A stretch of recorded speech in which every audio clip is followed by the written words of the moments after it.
I am a firm believer in the statement that every Pokemon is somebody's favourite, and I've always found that concept fascinating. Personally, some of my favourites are Gliscor and Crocodile, and what these have in common are their cool and edgy sort of look. There are many other Pokemon out there, such as let's say Goldeen or Smeargle, which don't particularly fit into the cool or edgy category. But despite that, I'm sure they are among some people's favourites. Which brings me on to the main topic of this video: what makes a Pokemon somebody's favourite? There are many reasons as to why a certain Pokemon may be someone's favourite. I find that the most common categories are either cool or cute. You'll find that a lot of Pokemon will fit into one of these two categories. As mentioned earlier, my favourites include Gliscor and Crocodile, and as you may be able to tell, these would fit into the cool category, but I also absolutely adore Pokemon like Wooloo and Mareep, which would fit into the cute category. But cool and cute aren't the only two categories when deciding a favourite Pokemon. So what are these other categories that can define one person's love for a certain Pokemon? The first one I'm going to go over is experiences. Sometimes it's not just to do with how the Pokemon looks. There are many people that love a certain Pokemon due to an experience they had with it. This can be many things, ranging from that Pokemon clutching an important battle, or even something as simple as finding it on a second-hand cartridge. It could be the first Pokemon you randomly found a shiny for, or it could be one of the starters and being your first partner Pokemon throughout your first journey. There are an endless number of experiences that one can have to suddenly start liking a Pokemon that they didn't previously have much of a soft spot for. I actually have a similar story of my own that shows a good example of this. On my most recent playthrough of Black and White 2, I was struggling a little bit with the Pokemon League, specifically Iris, and I ended up having a very unexpected member of my team clutch up the battle for me, a Stoutland. Now, I'm not really a fan of Stoutland, it's just one of those early route Pokemon that you don't really care for that much, and after struggling with the Iris battle, this little doggo came to my rescue. I had learned about a strat that speedrunners use when playing through this game. They get a Stoutland and use Work Up to boost its attack, and then once being boosted you can use Return, which is a move that does more damage based on your friendship level with the Pokemon. And after using this strat, I managed to get Stoutland to clutch up that battle as the last man standing. I was so happy with how this fluffy boy clutched up that the very first thing I did after I beat the league was go to the name rater in Castelia City and officially change its name to Fluffy Boy. You took the wrong Fluffy Boy! As a result of this experience, Stoutland is now much higher rated than it previously was for me. It's not one of my favourite Pokemon, but it's still a great example of how an experience with a Pokemon can change the way you feel about it. Another reason that someone may love a specific Pokemon is that Pokemon being misunderstood. Now, there are some Pokemon that are just designed to be trash, and in cases like Trubbish, this is taken quite literally. Trubbish is purely based on a trash bag, but Trubbish still gets a lot of love, and I think one of the main reasons for this is that people feel sorry for it. They see that it's been given a bad hand by literally being based on trash, and people want to take it under their wing and show that every Pokemon deserves love. They are the light in the darkness to show this little trash bag that they are there for them. Another good example of this would be something like Feebas. It's basically just an ugly fish, but this ugly fish later on turns into the majestic Pokemon Milotic, symbolising change in that everyone has inner beauty. A similar argument can be made for Ho-Oh, which is already a cool looking Pokemon and also a legendary, but its design being a phoenix symbolises this very sentiment about change and rebirth. I am a big fan of Pokemon that have an interesting design choice. Now, I'm not talking about a design that I like just because it's cool or anything like that. I'm on about a design that is quite unusual and unique, and more about the design choice as opposed to the design itself. What I mean by this is Pokemon like the Object Mons, just a regular everyday item, but that's been turned into a Pokemon. For example, I am a fan of Sinnoh and Poltergeist.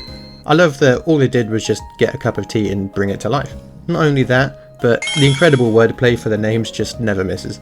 These Pokemon don't necessarily fit into cool or cute, but are a good example of a different reason to love a Pokemon. There are practically an infinite amount of reasons why someone can love a Pokemon, as it is entirely subjective, but I'm going to go over one more, and this is the power of the Pokemon. Some people are drawn to just how good a Pokemon is, regardless of how it looks or the story behind it. Now, a lot of strong Pokemon also tend to fall into the cool category. I find that if it's very powerful, it's usually pretty cool as well, but that isn't always the case. I'm not really big into the competitive scene, but I know that there are a good chunk of Pokemon that would fit into the powerful but not cool category.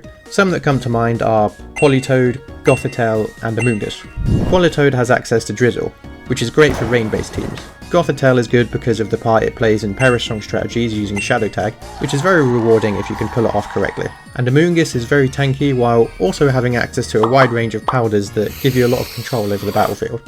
So we've discussed a number of reasons why people have certain favourite Pokemon, but these are just the reasons I could come up with. So let's have a look at some threads to see what some other people say about their favourite Pokemon. So I'm on this Reddit thread called Unusual Favourite Pokemon. My favourites are Togetic, Yungoos, Shiny Female Sneasel, and Popplio. So I'm just going to have a quick look through these and see if we can find any interesting, unusual favourites. I really like Tropius. Yeah, Tropius is a cool one. I could see that. Galvantula, which is weird because I'm afraid of spiders. Yeah, I mean, I'm not exactly a huge fan of Galvantula, but it's alright. I mean, it's not a bad Pokemon. Zebstrika, yeah, I kind of forgot Zebstrika existed, but yeah, that's a good one. I like that. Yanmega, I love Yanmega. Yanmega's very cool. Masquerain is a weird one. You don't really see that much. Vespiquen, kind of. Ledian, outside of the bug type, I love Heliolisk and Lantern. When I was a kid, I was a big fan of Lantern. Not sure why, but I just kind of, once I grew up a bit, I was like, I mean, it's kind of just a Lantern, isn't it? Shedinja is my number one favourite. Concept design is awesome. Yeah, I get that. It's an interesting design. The way that, like, it evolves, and then if you've got an extra slot in your party, it gives you, like, an extra Pokemon. It's cool. Cricketune. Yeah, Daylily. Yeah, I knew that was coming. I hated Cricketune as a kid for that exact reason. Haven't seen this mentioned yet, so I'll toss in a vote for Trubbish. See, I literally mentioned that. I was talking about how a lot of people love Trubbish. My little garbage man, he's so cute. Yeah, I can see that. Embor. See, Embor, when I was a kid, I liked him a lot because I was just sort of into fire starters because I started with Infernape. And then when Black and White came out, I was like, okay, Tepig, And then as I got older, I started to not like Embor as much, and I was a bit more of a fan of Serperior. But, I guess it's not a weird favourite. If you like it, you like it. It's whatever. Glygarfat, yes, my guy. Big up Frosty Potpourri, my guy. Or girl. Huge Glygar fan. Toxicroak is way up there. Yeah, I don't mind Toxicroak. Toxicroak's a bit of a sort of underrated one, I think. Wheezing. It's just so bizarre. Breloom's alright. I do like Breloom. And it's also used a lot in the shiny hunting community. I love Wooper. Who doesn't love Wooper? Wooper's cool. Shuckle is my favourite. Yeah, I can see that. That kind of fits into, like, sort of the cute. Like, Shuckle and Wooper are both sort of cute mons, I think. Not sure if unusual, but I adore Klefki. Yes. See, I've taken more of a liking to Klefki lately. As I mentioned about the object mons and stuff. Yeah, I think it's kind of cool. It's an interesting concept. Shinotic. That is a weird one. That's not cool. It's not cute. It's, as far as I know, at least it's not overly powerful. It's just kind of let's see what people say about it.